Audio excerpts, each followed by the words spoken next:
All right. Welcome in.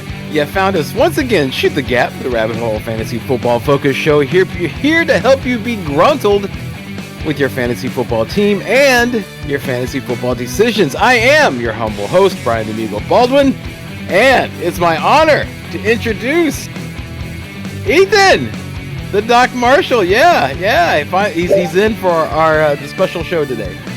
Yeah, I need to do homework because drafts are coming up, and what better way to humiliate yourself than in front of all the viewers, right? Yeah, just throw yourself out there. And of course, we all know Connor, the Gut Marshall. Connor, how you doing, my brother? I'm doing good. We are 4 days away from our first mock. Man, shit's starting to get real. Not first mock, you dummy. Our first draft.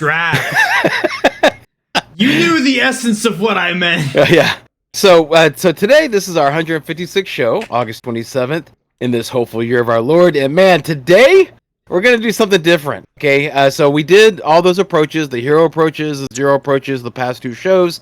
Today, we're going to do a live mock draft. Last mock draft we did, we had already done it, so we could talk about what happened.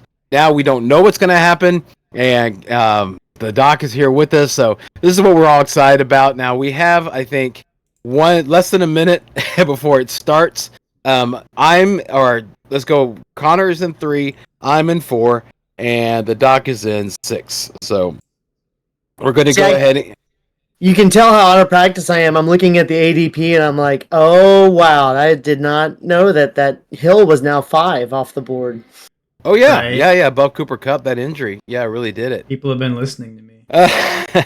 Okay. All right. And so basically it's going to be 1 quarterback, 2 wide receivers, 2 running backs, 2 flexes, right?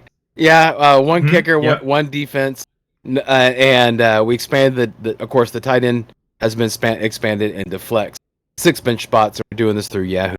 Full point, ADP. You're up, Connor. Yeah. So, take Josh Allen. First was George Jefferson. No, Justin Jefferson. Then it was Jamar Chase. Yeah, and then it was Josh Allen, which by Connor. That leads me. So I'm going to go ahead and draft what I think is the number 1 running back on the board, Austin Eckler. So that's going to be my choice. Over Christian McCaffrey. Over Christian McCaffrey, absolutely. You're talking about a guy that's in a contract year and does not have injury history. And I didn't see my other friends suffer whenever they had Austin Eckler, like my other friends and family did with Christian McCaffrey. I don't want to be that guy. I don't want to be that guy that has to suffer through that. Yeah, talk about Josh Allen, or actually, it's Ethan. Ethan's on the clock. Go and talk all. Yeah, Ethan. I'm pretty much in this spot. I'm regularly between Tyreek Hill and Cooper Kupp.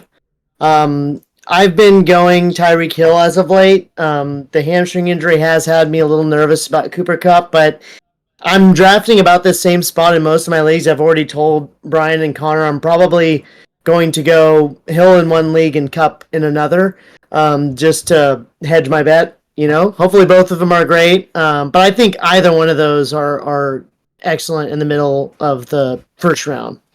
Ethan, are you worried about, you have Tyreek Hill in this league, and then the next league you have Cooper Kupp but don't have Tyreek Hill, and Tyreek is going off. Yeah, I know. That's what I'm telling. Or I take Hill in both, and he's a dud, and Cooper does what he's always done. That's what I mean. Both of those. That's the. You're almost guaranteeing yourself misery, okay? Because you're going to be like, I need to plant my flag in one of them and stick with it.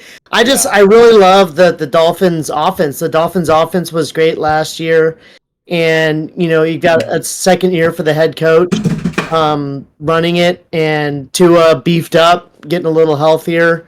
Hopefully protecting a little more importance of protecting the quarterback.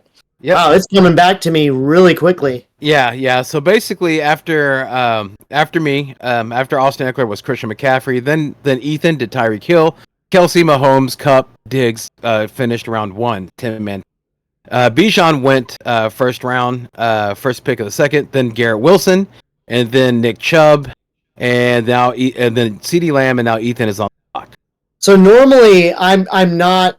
Pollard sometimes falls to me here. AJ Brown, I love going AJ Brown here in the second, but something has happened that has never happened to me before. in this spot, and that's Saquon Barkley. So I'm drafting Saquon Barkley. I've got Tyreek Hill with my first pick, and I got Saquon Barkley, who could easily be. He has RB1 potential with all the pass catching. So it's a no question for me at that point. And now I have a no question for me.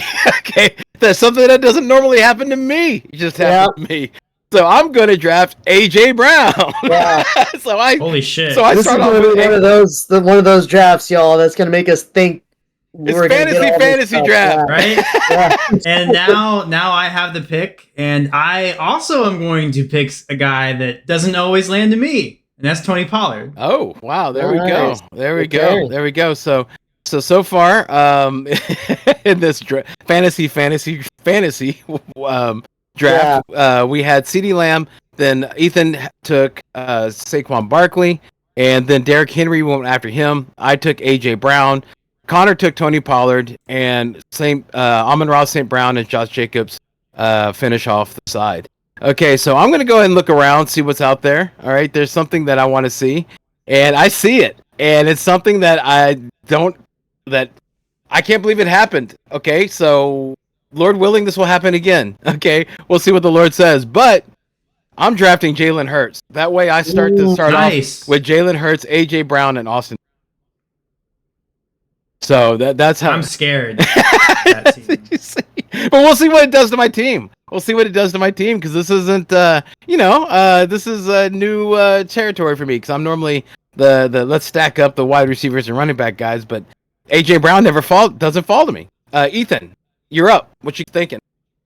Yeah, so the player that sticks out to me here that I like the most, I see specifically a couple wide receivers that I like, but a running back that I really like taking in this round.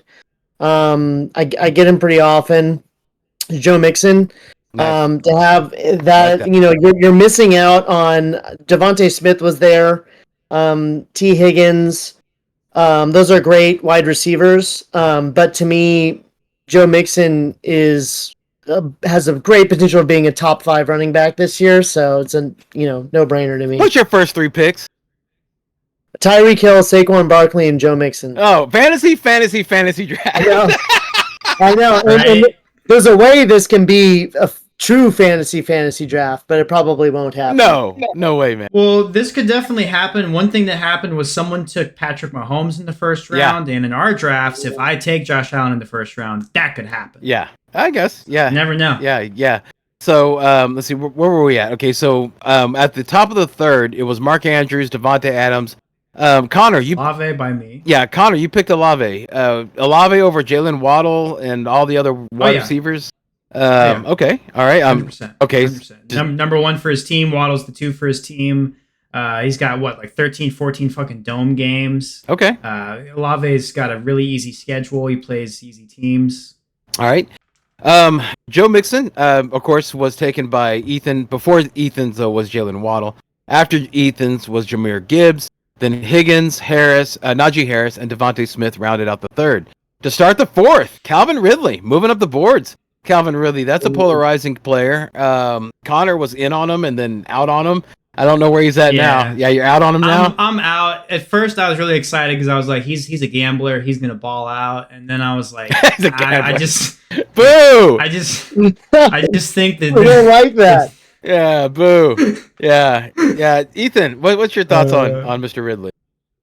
I like him, but to me, it's just like when I was in on Ridley was like 5th, 6th. But now that he's going around that 3-4 turn, I still think Christian Kirk is going to be a real thing. Oh, my heart just got crushed 2 times, actually, because I was looking at Metcalf, and if I didn't get Metcalf, I was going to go Jackson. And it went Metcalf and Jackson. Yeah. So I'm going to jump on down the line a bit here. Tyreek Hill is a big play receiver. And so lots of upside there. I'm going to go with a strong foundation for my wide receiver too. I'm going to go with Keenan Allen. He's going to be consistent, and I think it's going to pair well with Tyreek Hill. Yeah, no, that's exactly who I would have picked also. With DK Metcalf gone, Yeah, Tyreek Hill really is kind of a good option. So I think you did really really good on that pick. And it was a pivot. You had to make a decision right there in 30 seconds. So that was The importance of mocking everyone. Yeah, exactly. Yeah, not mocking, but mock draft. yeah. You don't want to be that guy. Yeah, Ethan told me to mock people. Yeah, okay. Yeah, so so I'm up. I have Hurts and Browns, and I'm looking at Eckler. Not gonna lie, Keenan Allen was on my radar. I like Keenan Allen a lot, so I'm gonna have to switch it up, go for something I think that I like, and I think that this guy has actually been underdrafted, which is Ramondre Stevenson.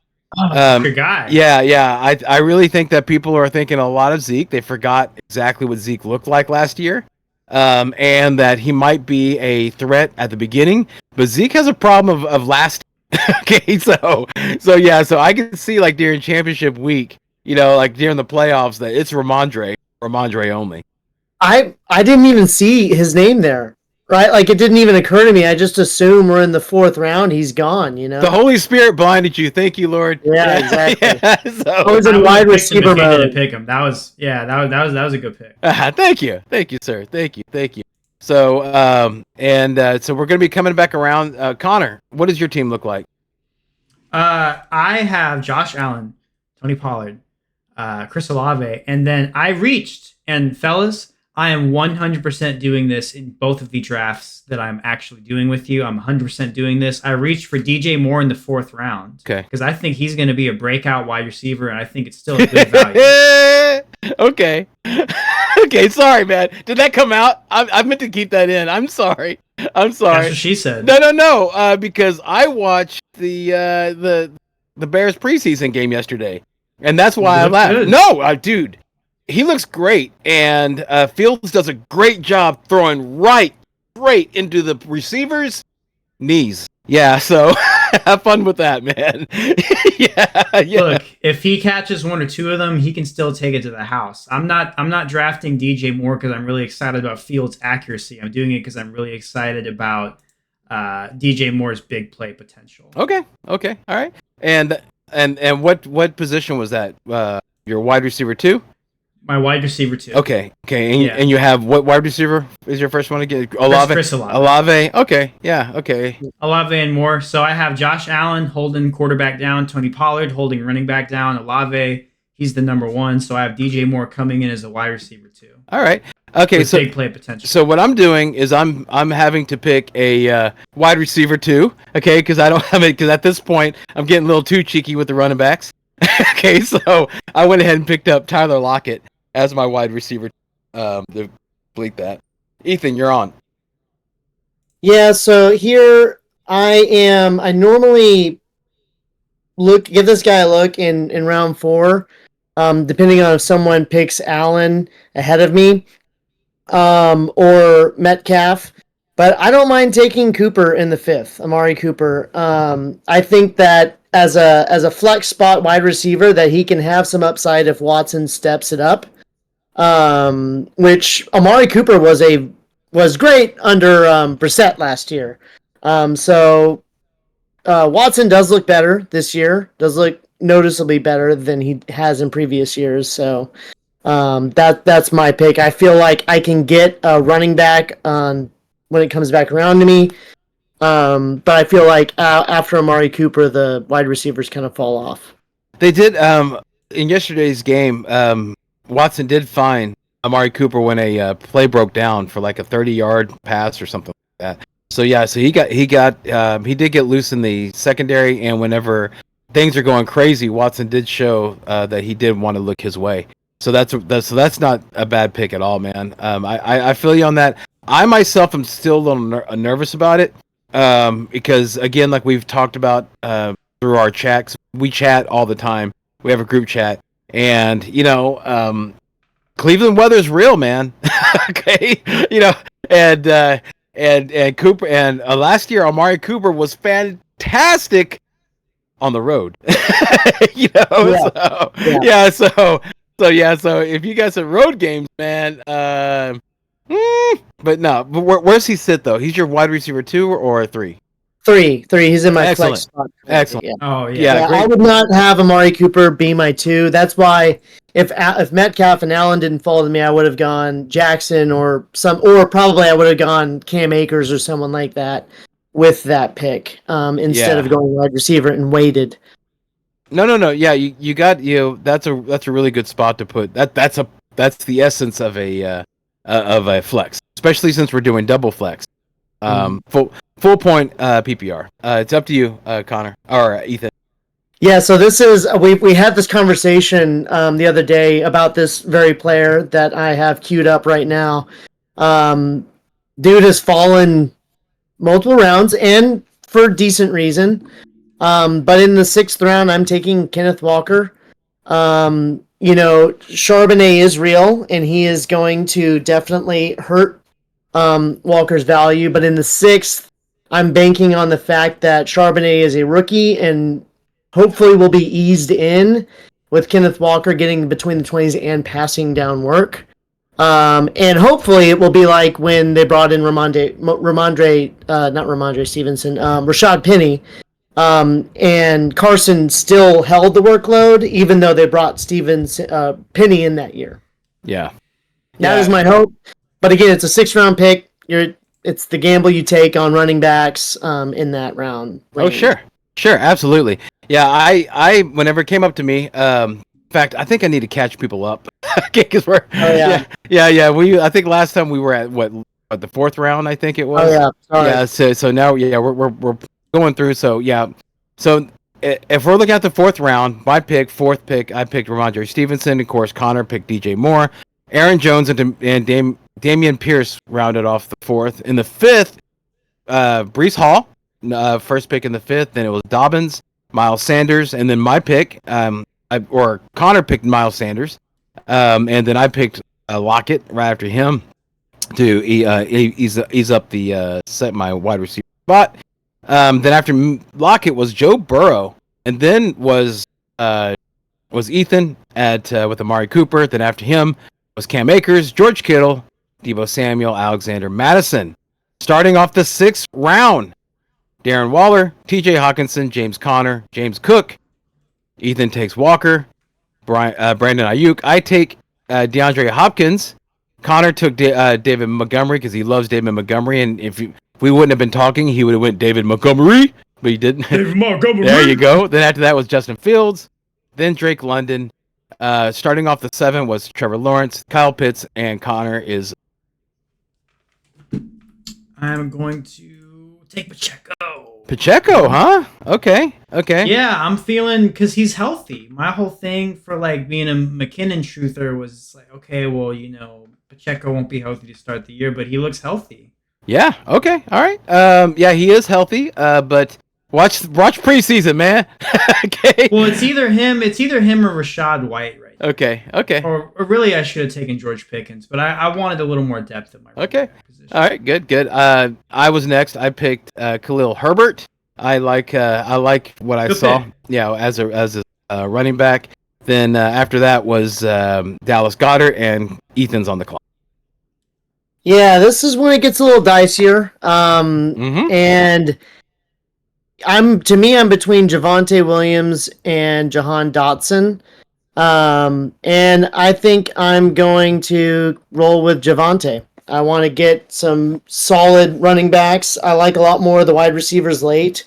I think there's some great rookies that I can pick up, like Zay Flowers, or someone like that. I have decent depth right now, so I'm going to take what could be the main back for the Denver Broncos, which immediately, after those words left my mouth, I got kind of disappointed. Well, no, man. In the 7th round, you're picking a starting running back. That's not a bad idea. After him was Christian Watson, then Dalvin Cook and Justin Herbert in the round 7, which that's yeah, it makes me think like, fuck, what am I doing picking Jalen Hurts whenever Justin Herbert fell to the 7th? No kidding. Yeah, but so it makes me think like, that's charming. Outside, man. Just tell yourself, outside. Yeah, I was just about to say, Justin Herbert's not going to rush for 13 touchdowns. Yeah. But if you watch the preseason games, man, Christian Watson, I don't know, dude, who's going to be the main guy there. I really don't know. If it's really going to be Christian Watson. I know that Romeo Dobbs is dealing with a little bit of an injury. He picked up a hammy, I think, and that guy just can't stay healthy. But that Jalen Reed, man, that's a real dude. You know, Love really liked looking his. So that's something that's a little nervy to me. But you know, in the 7th round, that's a. Then after Watson was Dalvin Cook, then Justin Herbert, then Daniel Jones rounded off the 7th.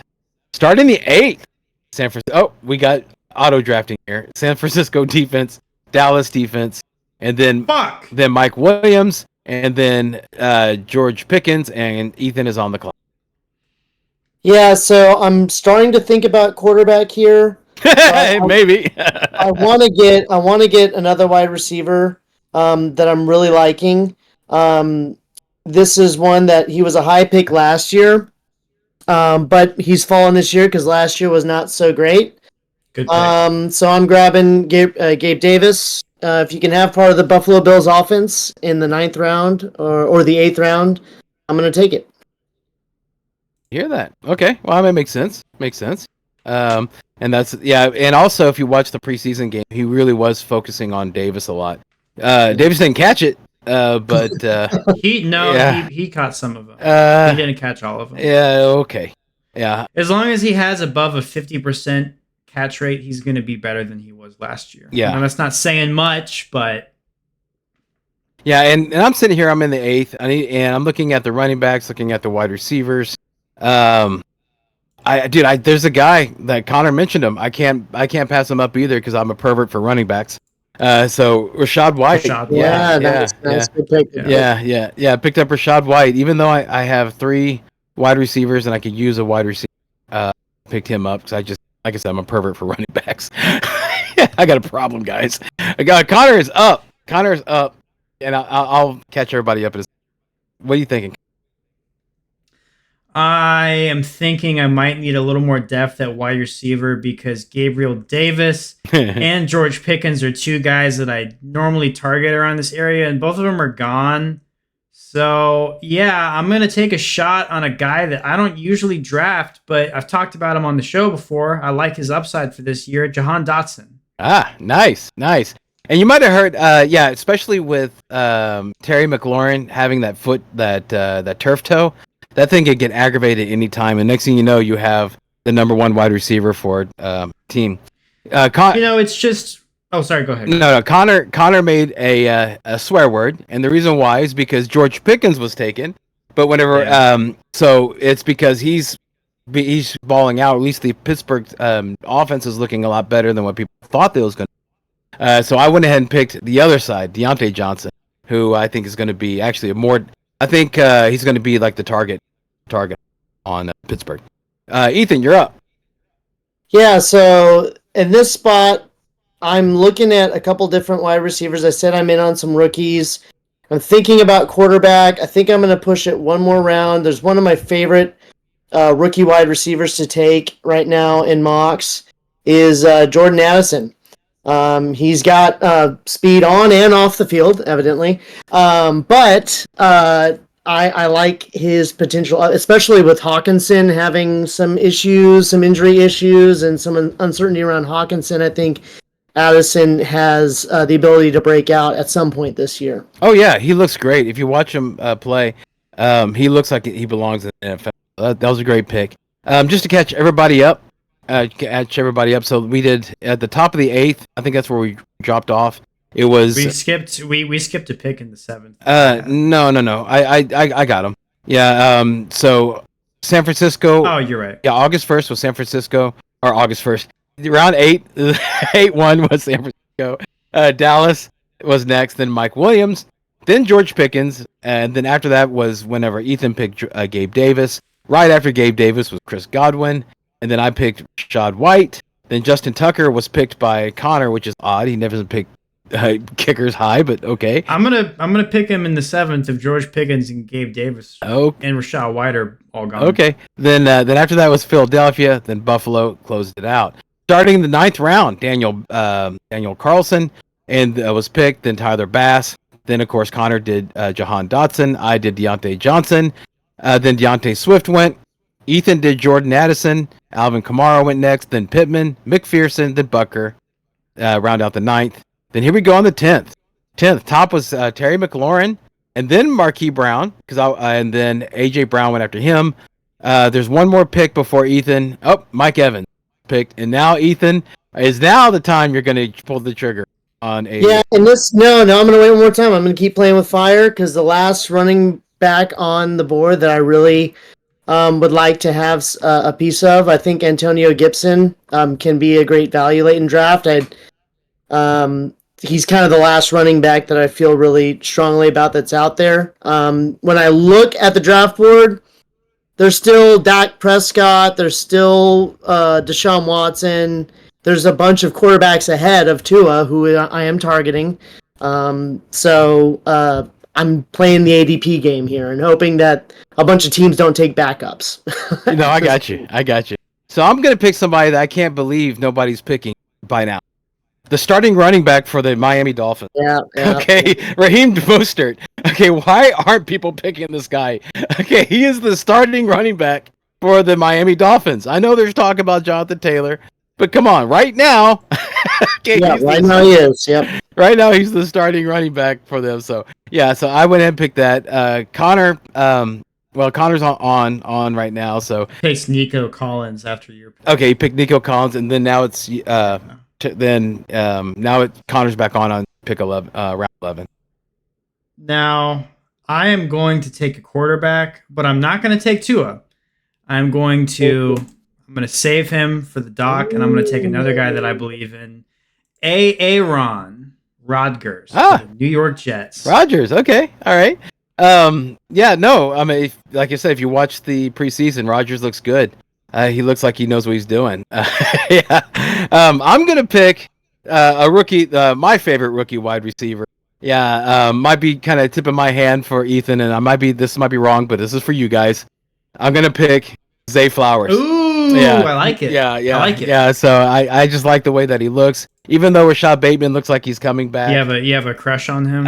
Zay Flowers, yes. I do like Zay Flowers. Nice. Yes, I do like Zay Flowers. I just like his draft capital and where he was picked.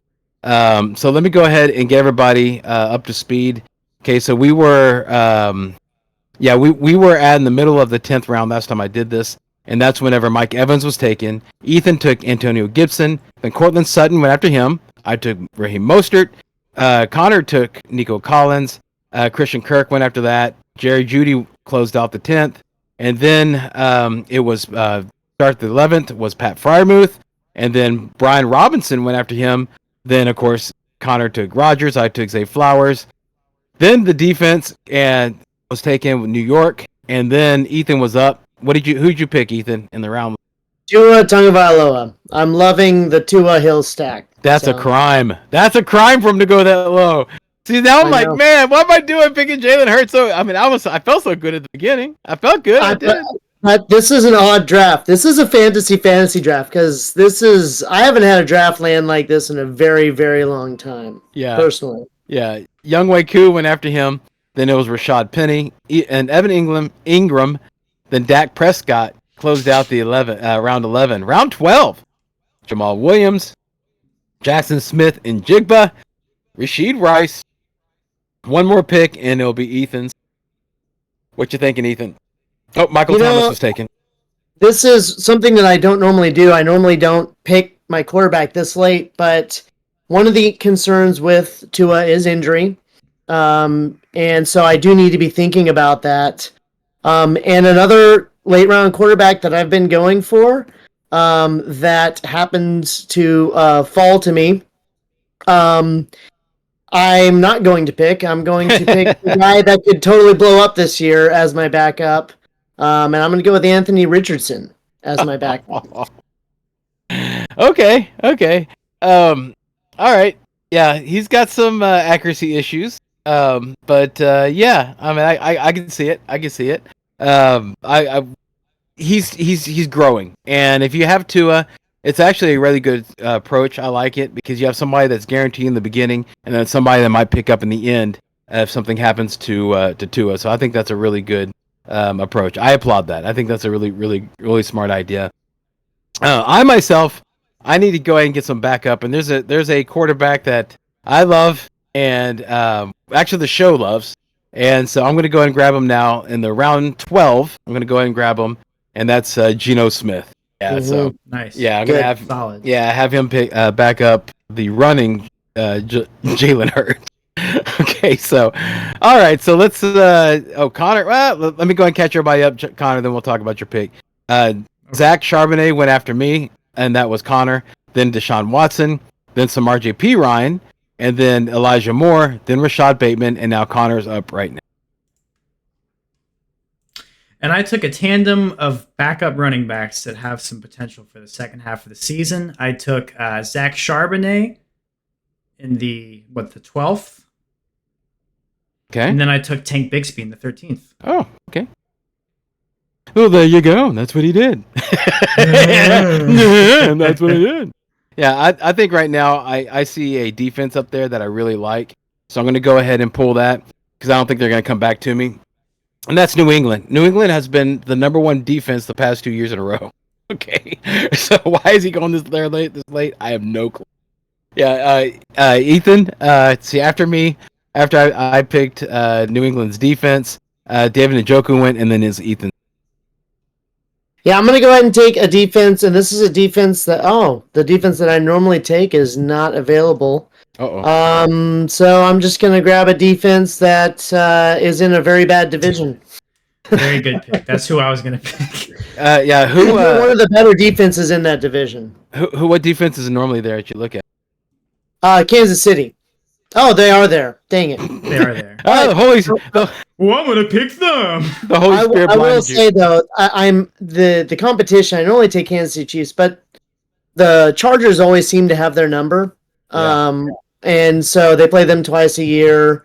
And, they're going to have the toughest schedule because they're the Super Bowl winning team, or they should have the toughest schedule. But I like taking them. But the New Orleans Saints are, to me, another defense that I'll target pretty regularly. Okay. Okay, that sounds like a very reasonable reason to approach this. That's pretty good. Yeah, I mean, you can't argue with you look at history. Yeah. Bad competition. Yeah. Right. Bad comment. Right. Yeah. Let me see. Yeah. Well, you're coming up, and I'll catch everybody up in a second. It's round 14. Ethan is on the clock. Who are you thinking? So I'm normally in leagues not drafting a tight end because we're playing with no tight ends. I know that with the news about Jerry Jeudy, I'm a little more in on Greg Dulcich because of the amount of targets that are going to be going around. But I am going to go with Dalton Schultz because rookie quarterbacks lean on tight ends. Dalton Schultz has shown that he can be a great pass-catching option. I don't have any Texans. I don't want to really have any Texans. Okay. But if there's one Texans player that I'd like to have, it would be Dalton Schultz.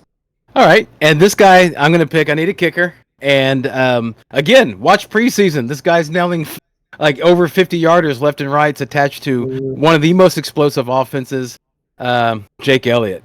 So I know I have the kicker and wide receiver and quarterback from same team, but I don't care. Good offense. And Connor is next. I am going to take my defense that normally is not the defense. This is normally what Ethan goes for, but Ethan can't read. Right. No, I took the Chiefs because they have good upside. I mean, I would pick the Saints because they get to play Baker Mayfield, Bryce Young, and whoever the fuck the quarterback for the Falcons is twice a year. But I think the Chiefs are pretty good. They get to play the Raiders twice a year. So yeah, good enough. I'm gonna pick who I think is a really good deal at this spot because he's nice. he's looking like the second wide receiver for the Buffalo Bills. Dalton Kincaid. Yeah, watch preseason, everybody. Watch it. Okay, watch it. So I know that we don't have a tight end only spot, but when you start looking at all these like maybes and mights that are there in the 15th round, yeah, that's a really good. That guy's gonna be starting. He's gonna be a starting. He's gonna be catching passes from Josh Allen. So I like. Okay. Yeah, I definitely gave him a look. But I think the fact that I had Gabe Davis, that's it's up to the drafter whether they want to do that or not. But I didn't want to double dip there. Okay, let me just run through real quick where we last left off. I think we left off was it on 12? I think it was, right? No, 13. 13. So we went. Let's start with 13. Okay. Actually we stopped with Geno Smith with my pick. Then Zach Charbonnet, Connor's guy, he picked him in round 12. Then Deshaun Watson, some RGP Ryan rounded off the 12th.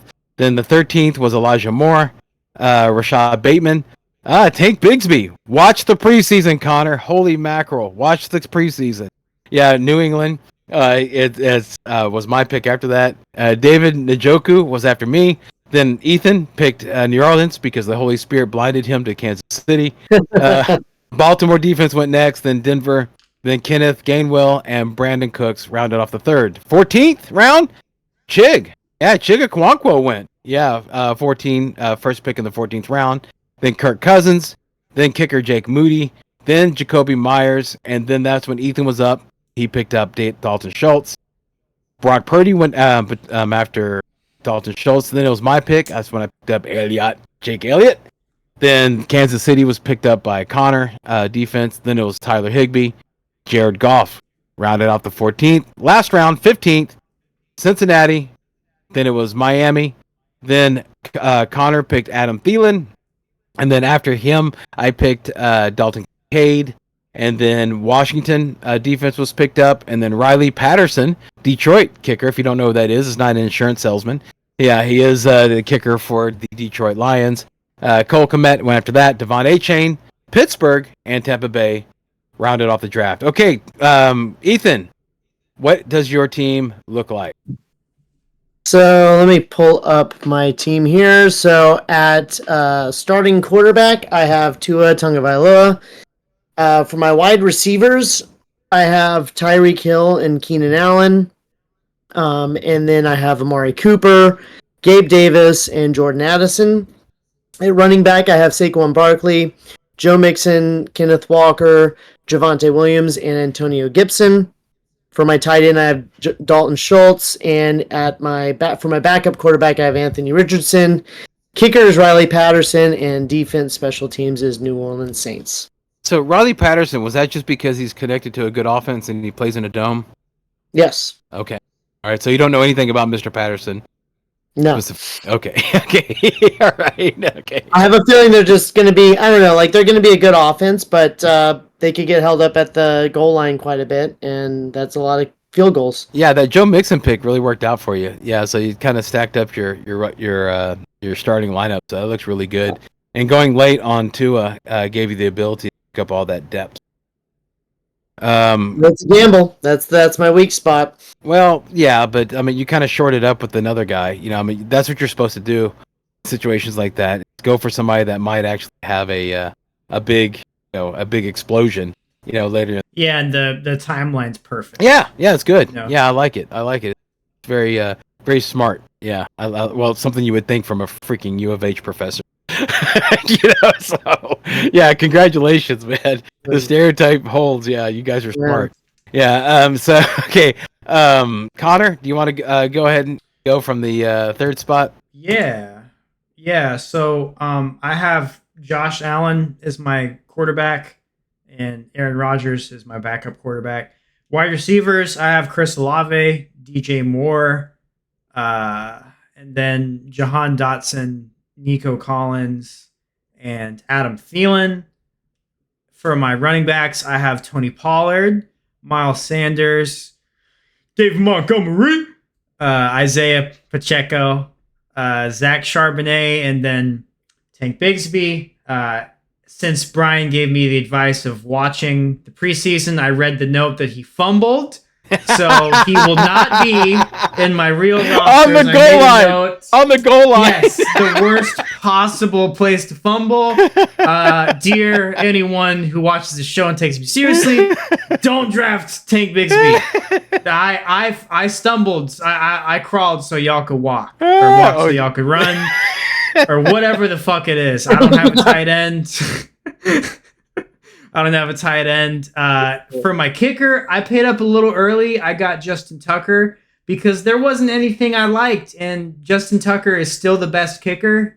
He was hitting 60-yarders in preseason, and I think he could do it this year, and I took the Chiefs as my defense. All right, yeah, and if you do have a tight end in your league and you follow Connor's build, like Tank Bigsby would probably be somebody he could drop and just stream the tight end position. I mean, at a certain point, streaming is just as good as picking, late in the draft. So, yeah, I have to applaud that approach. So, yeah, I like the team. I would say one question I do have. You've been preaching McKinnon all off season. I don't see him on your roster, but I do see Isaiah Pacheco. Was that the reason why? It was because Pacheco was out? That's why you were in on McKinnon? Yeah. Okay. I thought McKinnon was going to have more of a role, and now Pacheco is back. So okay. It changes things. Okay. Again, watch preseason. All right. So, I'll do my team. Okay, my quarterbacks: Jalen Hurts and Geno Smith. Yeah, feeling good about that. My wide receivers: AJ Brown, Tyler Lockett, DeAndre Hopkins, Deontay Johnson, and Zay Flowers. So, kind of feel good about that. Then I have Austin Eckler, Ramondre Stevenson as my running backs, and my starting running backs, but also I have Khalil Herbert, Rashad White, and Raheem Mostert as my running backs. My tight end, Dalton Kincaid.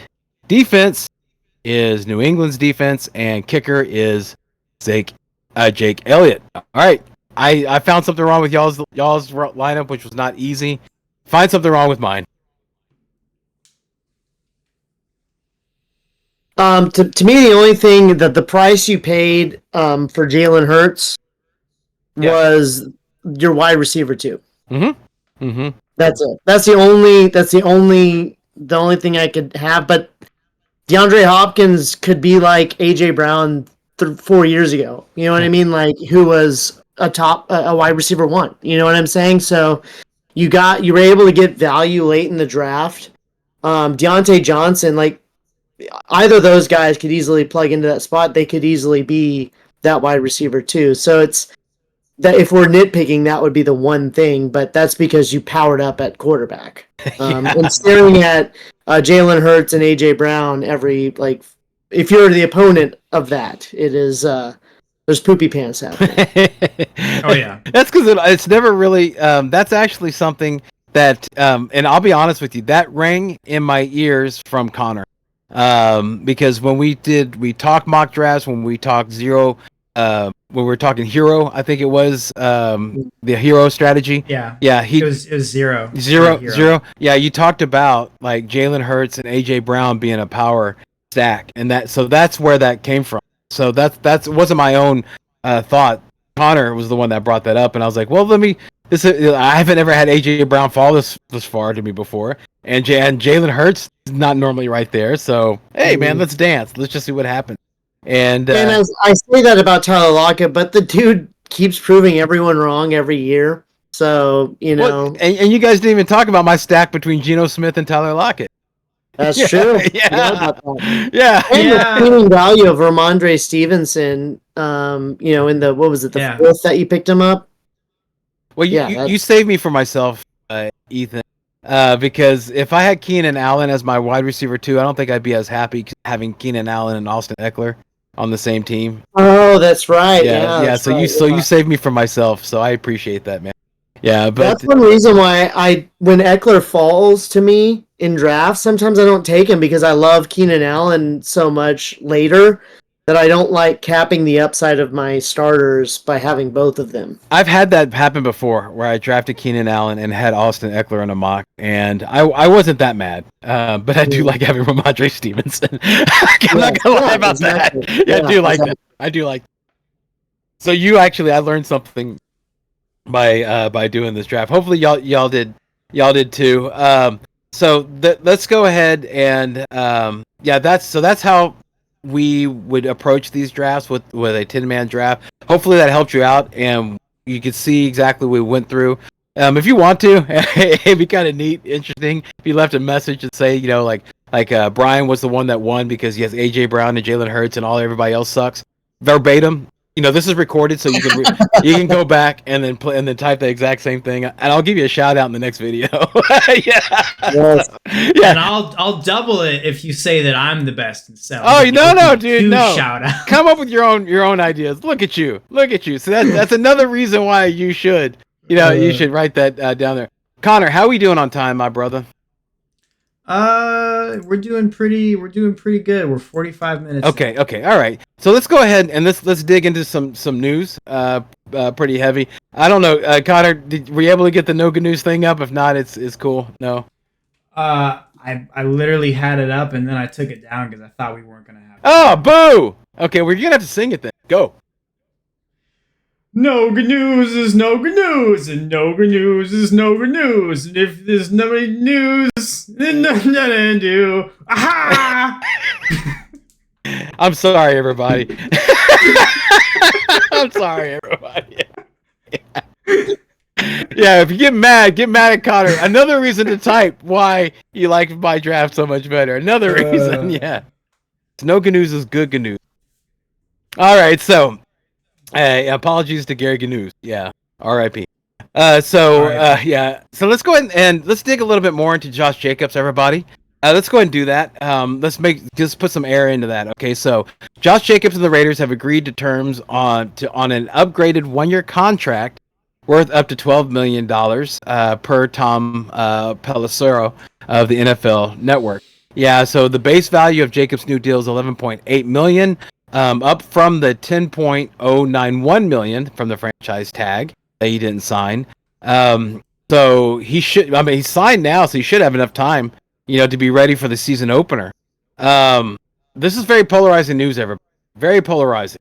Okay, so it'd be interesting to hear what are your thoughts. Ethan, you are well, you're not a guest. You're an OG. You're the OG. You're one of the OGs. You go first. What's your thoughts? So we talked about this last night. Don't do that. So to me, I don't want Josh Jacobs because I'm not really that interested in investing in the Raiders, especially a first or second round pick. I'm glad Jacobs is back because Jacobs will be someone else's draft pick at the 1-2 turn. And maybe Barkley will fall to me like he did in this draft, right? So I'm not in on him, but I'm happy he's back because someone else can be in on him and someone will fall to me. So you're well, we'll talk here in a second. Connor, what's your thoughts? Is Connor alive? Okay, there he goes. Okay. Sorry. Somebody poke him with the stick. Right. I'm sorry. What was the question? Oh Jacobs. My gosh! Holy Jacobs. No, Jacobs. No, I wasn't paying attention because I don't like him. Because I remember I think I had him the year. Remember when he was like, "I'm not playing," and then he played a game. So like a lot of managers didn't start him because he tweeted like, "I'm not playing." So I just have a 0 Josh Jacobs tolerance policy because of that alone. Oh, I can never trust him that he won't do something like that again. So there was I was listening to one podcast and they had this big kerfuffle about the difference between a void list, avoid these players, and you think these players are going to be a bust, okay? And that they're two different lists. One of the guys was like, no, it's the same list. The other and the other dude was like, no, it's two separate lists. Yeah, he's right. Yeah, because who's he? Which one's right? The guy that said they're different. Okay, go ahead, explain. Well, there's some players that I avoid because I don't like their end of schedule, or I don't think they're going to do for the rest, good like at the end of the season. But I still think they're going to put up numbers. And Josh Jacobs is one of those guys. I don't think he's going to be a bust, but it's like he's going to fuck you over when you need him the most, because he did that shit in like week 11 or 12 or 13, like at the end of the year when you need your running back. If you had him, you were like depending on him, and he's like, "Oh, I'm not playing," and he goes out and plays, and he does awesome. That, my friends, is what you call a segue. So let me talk to you about how I feel. Okay, all right. So I bounced around all over the place. I mean, seriously, I really did. I mean, I went from like I'll be able to make amends for the sin on passing on Jacobs last year. And great. I'm gonna go and draft him. Hang on, everybody. This is not the 2022 Las Vegas Raiders. All right.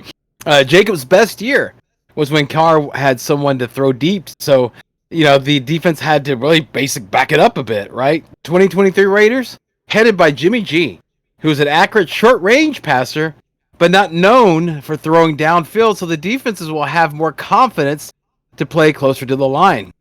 And I was hoping that this fact was going to be said by, in fact, let me lead you, Doc. Because this is a nerdy stat, so this is gonna be perfect for a professor. All right, let me lead you. According to the current CBA, a player has to play how many games? I know. A player has to play how many games? How many games to qualify for their contract? How many was it? Golly, I set you up. I know. I set you up. Hey, okay. I don't know the answer. It's 6. There it's you 6 go. Games. There you go. It's 6 games. That's the real professor, right there. Right, that's the real Professor Marshall. Please stand up. I'm not a professor. I just want to be a teach. Yeah. Don't call me Teach Marshall. Okay, whatever. Yeah, 6 games. 6 games for the season to qualify, right? So let's project. Let's go and talk about it. Let's talk about this, okay? So let's go and project ourselves week 7 of the Raiders. Okay, so we're gonna do an experiment. Okay, week 7. If you're curious, is October 22nd this year. Raiders versus Bears. Okay, that's that game. But let's work our way up to it. So I'm gonna mention each week, and then the opponent, and then you guys tell me if y'all think it's gonna be a win or a loss. All right. So week 1 at Denver, win or loss. And that Denver defense, man, I'm gonna say win against Denver. Okay, Connor. I think the Broncos are gonna win. Okay, so 1-1. Okay, so 1-1 there. Okay, everybody keep. Well, I'll keep record of it. I don't care. Okay, week 2 at Buffalo. Loss. Okay, so we have 0-2 on Ethan, 1-1 on Connor. Week 3, Pittsburgh. No, I'm 0-2. He's 1. Okay. Well, whatever. You're the producer. You keep track of it. Okay, all right. Yeah. I am. You just gotta say the right shit. I've got mine. I've got mine. Okay, write it down. Yeah, you write yours down, Ethan. You write yours down. Okay. Yeah. All right. Week 3, Pittsburgh against Pittsburgh in Las Vegas. Win. Okay. Same. Okay. And then week 4 at the Chargers. Loss. Week 5, Green Bay at Las Vegas. Win. I'm gonna call that a loss right there. I think that Green Bay defense is gonna eat them up. Week 6, New England at Las Vegas. That's a revenge game for Belichick. I'm calling that a win for New England. Okay. Yeah, you know he has the keys to Josh McDaniels. Okay. All right. So tell me, what's the record you have for the first 6 games? 2-4. 2-4. How about you, Connor? 2-4. 2-4. All right. It's 2-4, starting 2-4 in the AFC West. Does that sound like a team that's going to make the playoff? No. Okay. All right. Okay. So, what does he have to play for? He's already sat out training camp. All right. Saquon Barkley was in the exact same spot and got a very similar contract, but he signed his the beginning of training camp so he could be there for his team and he could work his ass off and he could work for the next contract. Right? What did Josh Jacobs do? You can't tell me that contract was just issued today. All right. I mean, it's probably been there since Saquon signed him. Right? But Jacobs decided to wait to, I guess, rest up for the season. All right. Well, if he's going to rest up for the season, why wouldn't he rest up for the next contract he's going to get for the next team and not put his body on the line? So even though wasn't he unhappy when they signed Jimmy G? Wasn't he unhappy with that move? Everybody was. Everybody was unhappy except for Josh McDaniels. Yeah, that was the only guy. All right. So yeah, man. So I mean, Ed, you're talking about you're needing to draft this guy like in the first 3 rounds at the very least, right? Or the very most 3 rounds, right? You can go within the first 3 with very most. That's your foundation of your team.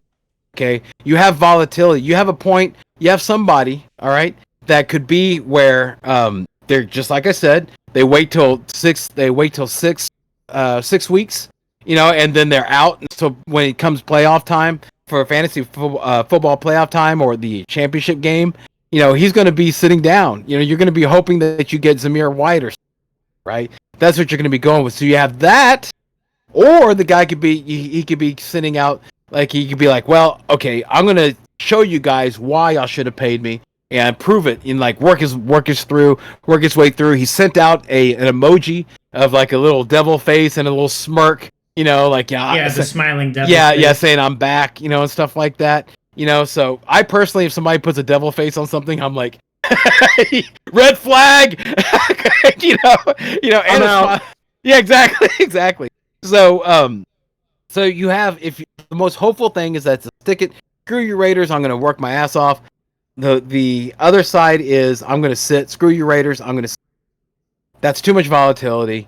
He's not somebody that I would ever recommend draft, no matter if you think he's going to do well or not. I just don't think. What do you guys think of that?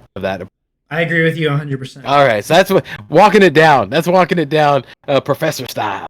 Yeah, okay. Yeah. I think that's a great. I think Saquon is like the anti Josh Jacobs. That was some detective opposite stuff right there. Yeah. Oh yeah. Yeah. That was a great comparison. Blue thing. Thank you. Let's talk about how much time do we have? Where are we at? We are at, I think we're at 55. Yeah, 56. Okay. About 57. Okay. All right. I'm going to give you guys, I'm going to let y'all choose. Do y'all want to talk about Jerry Jeudy? You want to talk about Pierre Strong to the Browns?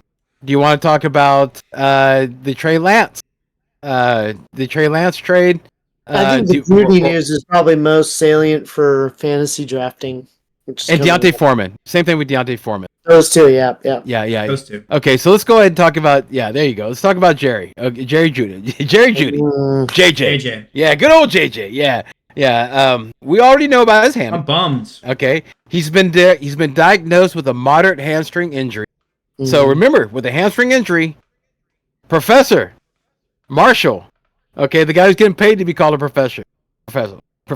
How many grades are there in a hamstring? Jeez. How many grades? 3. Exactly. Which and how they rank? The first is the worst, right? No. Connor, how do they rank? Process of elimination. I think 3 is the worst. Did you open but up to be fair, okay. I thought they were going to be graded by the letters A, B, and C. Okay. Wow. Well, never mind. It's hereditary. Okay, so grade 1, okay, grade 2, grade through, with the minor being grade 1. Grade through? Grade 3. Grade 1 being minor, grade 3 being major. So, how about this, Professor Marshall? Okay, yeah. What number is between 1 and 3? 2.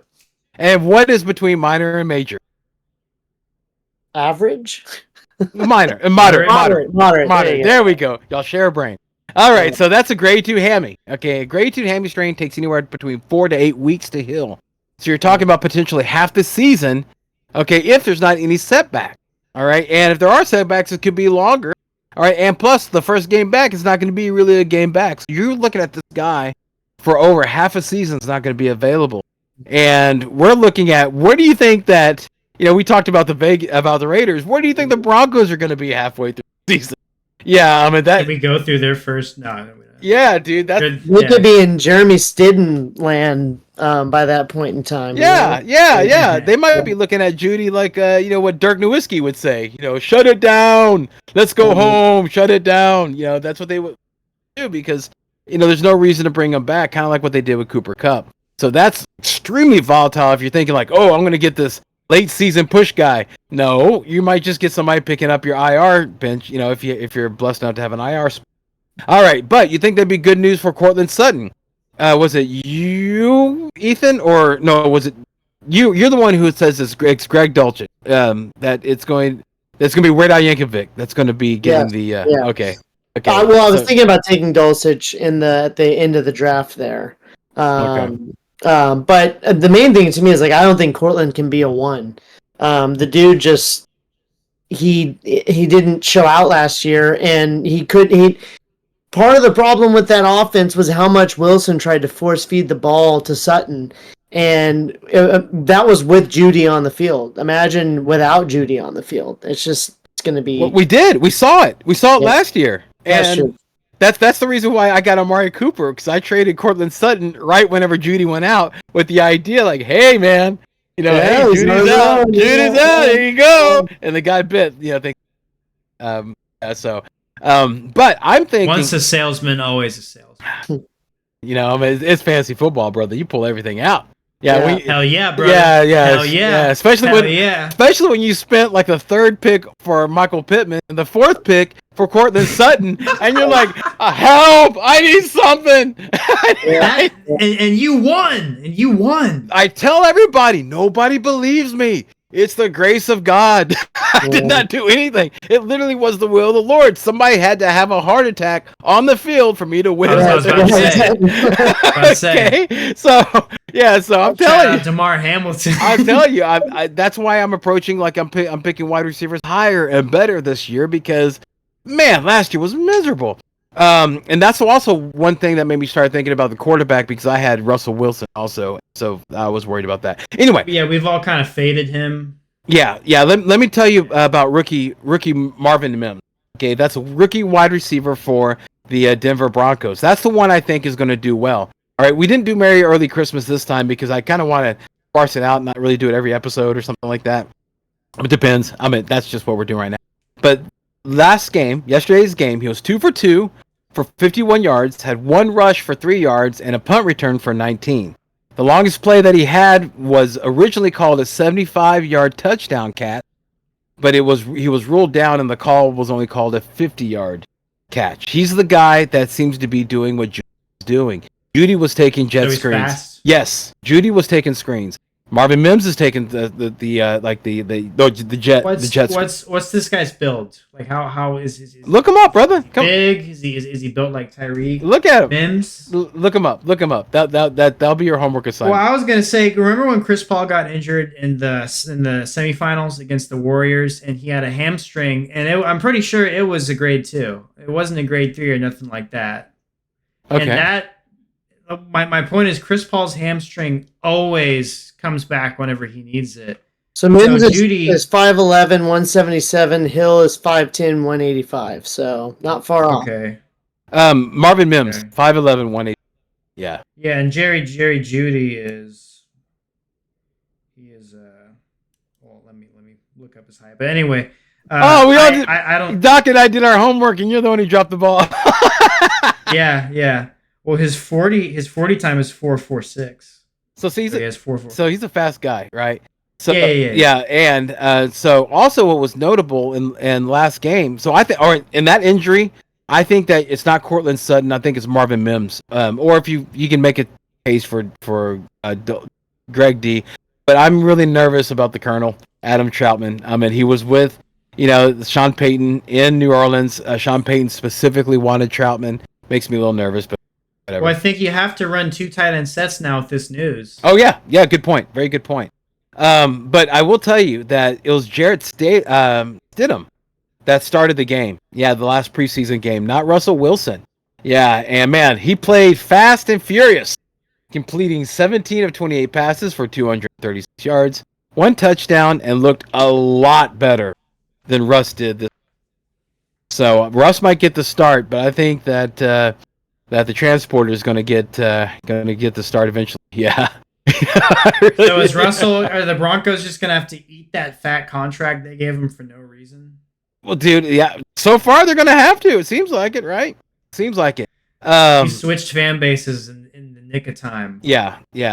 I did want to, so yeah, that's I wanted to visit that, so we can, our listeners don't get swayed and go towards Cortland Sutton. I think if you want to take a shot on a Denver wide receiver, it's Marvin Mims. That's what I would say. And I think you should just fade the Broncos offense. Right. But I mean, if you're like in a 12-team, 14-team, and you're looking to put bench, yeah, and you're like, well, nobody's picked anything from the wide over there. Yeah. Dude, actually, when I go down the list, there's a lot. Let's see. Do you guys think at all that Pierre Strong being traded to the Browns is any concern for Nick Chubb? Let me get succinct with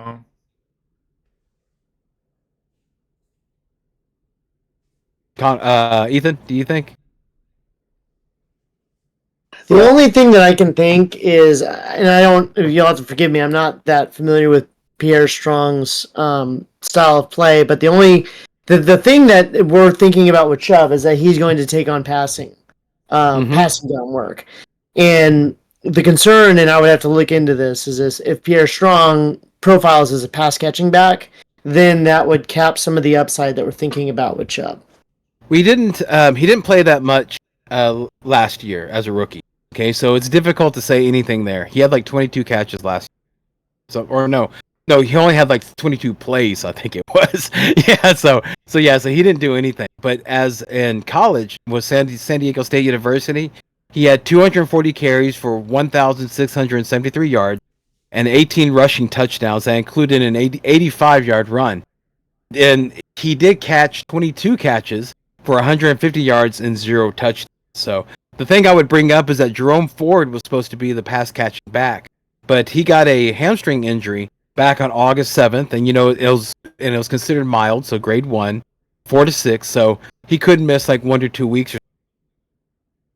But the thing I'm concerned about is that if he was only miss 1 or 2 weeks, why would the Browns trade for somebody else?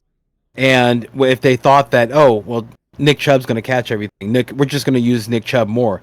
So this guy was just going to be an extra, and we have Felton anyway, so we'll be fine. Felton can handle it for a couple of weeks until Jerome Ford comes back. So this is almost like one showing that Jerome Ford is a little bit more injured than he said, then also that they're not really going to give Nick Chubb more work than everybody thinks. What do y'all think on that? Yeah, that line of reasoning makes sense, and I don't think that where Chubb is going, I think is right. I wouldn't take him, especially with this news. I wouldn't take him over running backs who are going to get guaranteed passing work. Bijan, would you take him over Bijan? No, I would take Saquon over him. I would take Bijan over him. I'd take Eckler, CMC. I might at this point in time take Pollard over him, just because Pollard's going to get passing work. What about Henry, Derek? Over Chubb. So now what that is a bet on which offense you think is going to be better at that point in time. Okay, I want to say this right now because this is like probably if everybody's listening, then you're preparing for your draft, and I want to tell you how I feel. I want to give you my opinion because I've always loved Derek. I've always loved having him on my team. Picked him up only 1 year. I didn't pick him up, and I bemoaned the fact that I didn't. Even though he did get injured, I still bemoaned the fact that I didn't. I'm concerned about Ty Spears, to be honest with you. What I saw last year was that they were trying, because I had him last year, and Ethan had him last year, so whenever you have a player, you watch everything, right? And so I saw that running back, the backup running back, being blended in more than I cared at the beginning. But when it showed that he didn't have the talent, then they just went back to Henry doing everything. And what happened? He ended up getting hurt, and he got rested on championship week and for fantasy football, right? For them to prepare for the real playoffs and real football, right? So now they have somebody that looks fantastic. He did the same exact stiff arm to a cornerback that Henry does, okay? And he's a powerful back and fast. So they're probably going to use him more to go ahead and put Henry to go ahead and relieve Henry.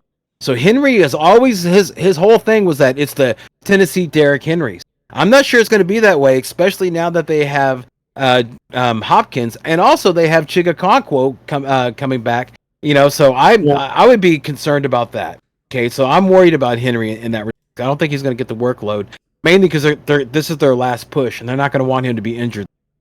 It's not run Henry into the ground this season. This is it. We're going out in a blaze of glory.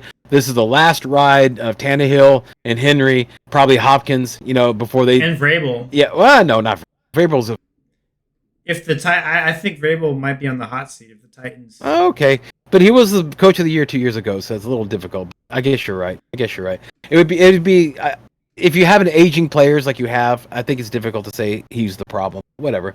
We'll see what happens. But that was my opinion there. My thoughts. Anybody have anything, yay or nay, against that? No, and I think bringing it back to the Chubb versus Henry thing, for me, I as much as it pains me to say this, I feel like the Browns are going to have a better offense than the Titans. So I'm going to go for the running back that I think is going to have more red zone opportunities, which would be Chubb. Yeah, there you go. Now, I did want to bring this up really quick because, Connor, I saw you drafted Adam Thielen. Is this the first time you've drafted Adam Thielen in all your mocks? Second time. The third, probably third time. Okay, and is it because all of a sudden you've always believed in him, or why? I think I can trade him in the first half of the season. I think he's I think he's going to be good. You can either plug in him for a couple games and then try to move him for some prospect. Ethan, how smart is it to draft a trade? It depends on. Well, part of it depends on your league, right? If you draft someone to trade, but your league doesn't trade, or you don't know that the league trades, that's not a smart move. Would you draft someone with the intention of dropping them? That's basically that's like the rhetorical question, right? Would you draft someone with the intention of dropping them? No, you wouldn't, right? And so it's kind of the same thing. Like you're drafting someone based off of that market. To me, it's like if you think a player is going to be good for the first few games, right? Draft him at the late, and then you can try and trade him. But if you want to drop him and move on, fine. But you shouldn't spend draft capital on the idea that someone will pay for it eventually. Yeah. Well, he was like a 14? Yeah, round 14. Yeah, I thought you're. Yeah. I was actually. I'm not a very big proponent of drafting people to trade. I just like it's to me is deciphered exactly how Ethan put it, very succinctly, very to the point. Drafting somebody to drop. I love that approach because that's basically what you're doing. You don't want the guy, So I understand that, but here's the thing: Adam Thielen did go to the medical tent after he took a big hit in last night's game, but he only missed a few snaps, so you didn't make a mistake. Okay, you're fine. All right, but I did want to bring this. This is what I thought you were going to bring up.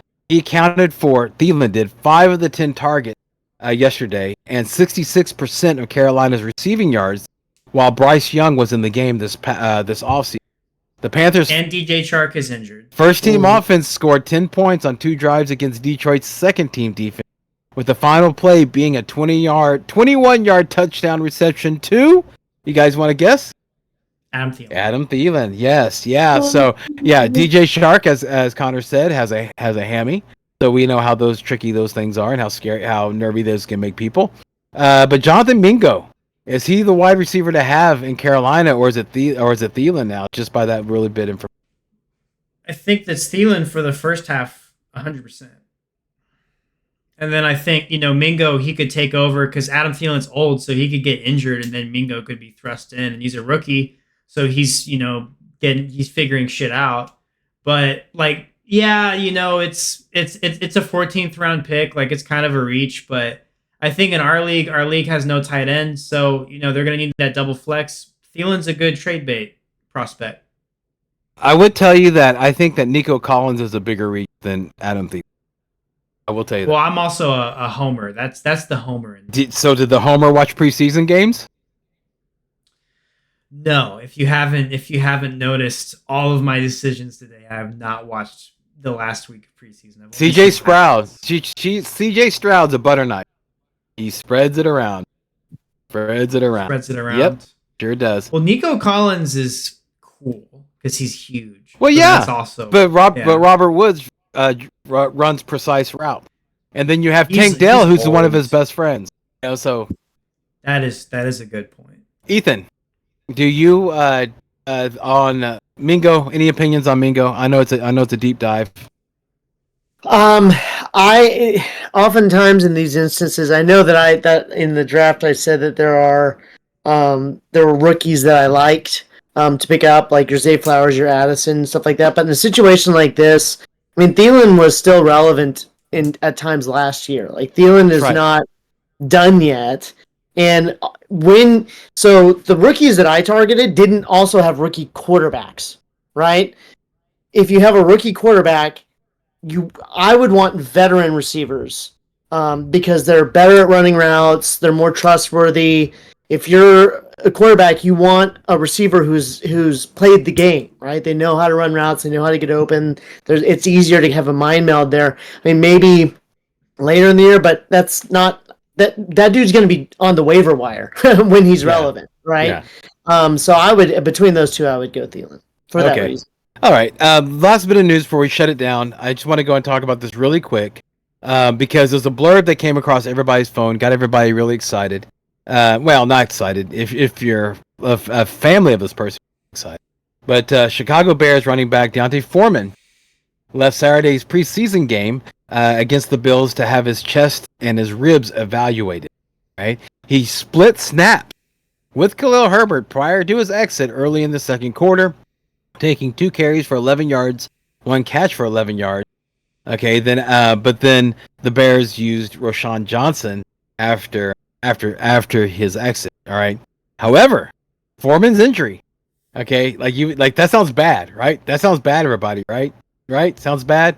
Well, he remained on the sideline with his shoulder pads on, was joking around with his teammates. You know, if you've ever laughed, if you ever hurt your ribs or your side and you laughed, that hurts. Okay, yeah. So if he's sitting there doing that voluntarily, yeah, it might be much ado about nothing.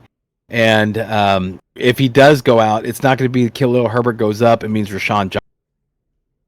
So yeah. So anything you guys have any? Roshan. Yeah, Roshan. You have anything you'd like to say on that? I'm not going to take Khalil Herbert any higher than where he's going. I like taking him. I saw you picked him up in the draft. I thought it was a great pick. Where you picked him, I don't think you should reach for him with this news. Yeah, and I'm still more focused on the Bears starting running back Justin Fields. Justin Fields. Yeah. he threw just like how a running back would. You're right. Yeah. That's pretty good for a running back. Sure. Yeah. Okay. Better than Christian McCaffrey. We don't know that. You saw the playoff game last year. I thought he handed it off, or no. No, like the last play of the. Never mind. Oh yeah, no. He threw a touchdown. Yeah. He threw a touchdown. He also threw an interception. Oh, did he? Okay. All right. Well. Okay. All right. We're gonna end it on that happy note. All right. Okay. So that does it for our last mock draft of the season. Hope you liked it. If you enjoyed the content, make sure to hit the like and subscribe button. Okay. Let us know that you're out there and loving the show. And also click the bell, because you'll get all types of announcements when the shows are on. We do 1 show a week leading up to the season. Once the season starts, we do 2 shows a week. And you never know whenever the doc's going to be on. So you always want to make sure and have the bell, because it's always a special episode when he's here. Yeah, it always is. Connor's going to start doing some shorts. Okay, so those shorts, he's going to put out some really good information there. So it's right whenever you're about to do your draft. So that's going to be some information you're going to want to have. That notice, because we might put something out right before you go into your draft that might help you make a decision, on certain things, like we talked about with the Josh Jacobs, JJ Judy, and the Jerry Judy thing. Up there. All right, want to make sure and thank support of the show, High Volume Music Radio. Make sure and check out Connor's book, You Know Too Much, and also every Thursday, 4 to 6. Check out Drive Time Sports with Charlie and Brian on High Volume Music Radio. Make sure to do that at highvolumemusicradio.com. And also, if you're signing up for classes, sign up for Ethan Marshall's classes at U of A. They fill up quick. On Rate My Professor, they spread the word about how easy I am. So okay. Well, there you go. So, yeah, dude, I wasn't going to leave you out. You don't throw your bone somewhere. Okay, on behalf of Connor the Get Marshall and Ethan Doc Marshall, I am your humble host, Brian. the amigo Baldwin. Thank you for watching. We hope that this year is even better than the last. Time for parting shots. The last little bit of information. Look at Ethan Squirm. I'll kind of give a little bit of time so he can come up with something. This is how a smart man thinks right here. This is do the thinking man position. Do the thinking man pose. The there you go. There you go. This is the taking a dump.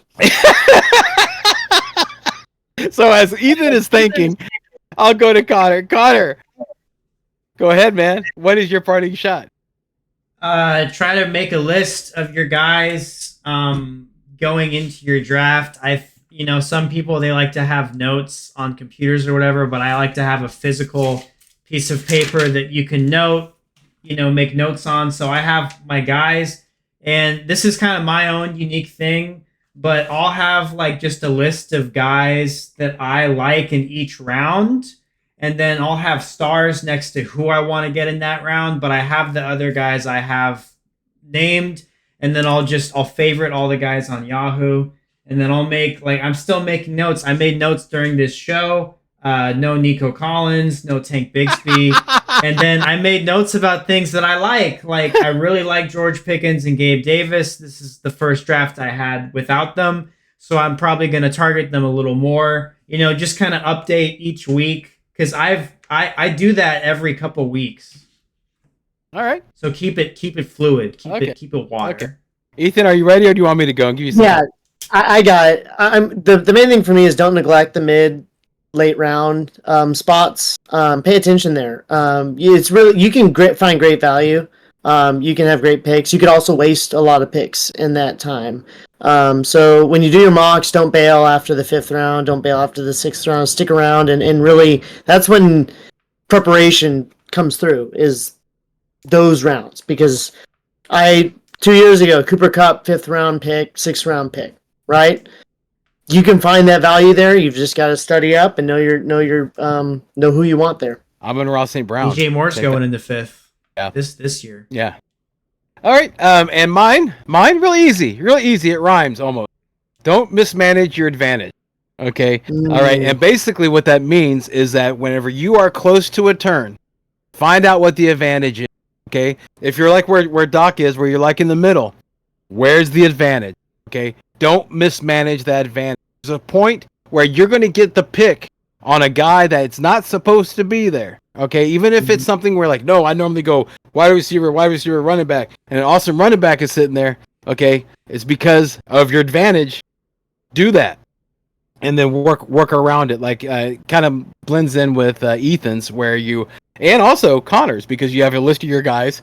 Then also in the middle rounds, you can see where you're going to fill in those spots because you have an advantage. Don't mismanage that advantage. Okay, don't play scared. Don't mismanage that advantage. All right, does that make sense, everybody? I thought it was kind of, yeah. That was me in the second round. I'm always taking AJ Brown in the second round. I'm always taking 2 wide receivers, 1-2. But then Barkley fell to me. Why would I not take Barkley there? That would be stupid if that was, it's my plan. I need to stick with that. Right, exactly. Or I want to have an anchor, or I want to have a powerful wide receivers. I'll better value of running back. No. You had an advantage. And you took on it, and your team looked great for it. Yeah, so good idea. All right. Okay, well, let's go ahead and end it with the last line. And we have the Doc here to help us out with it. Fantastic. Remember, everyone, in fantasy football, as in life, don't dream it, be it. Dream it. Yeah, hey, there you go. Didn't do it together. I think you did it more on rhythm there, Ethan. Yeah, so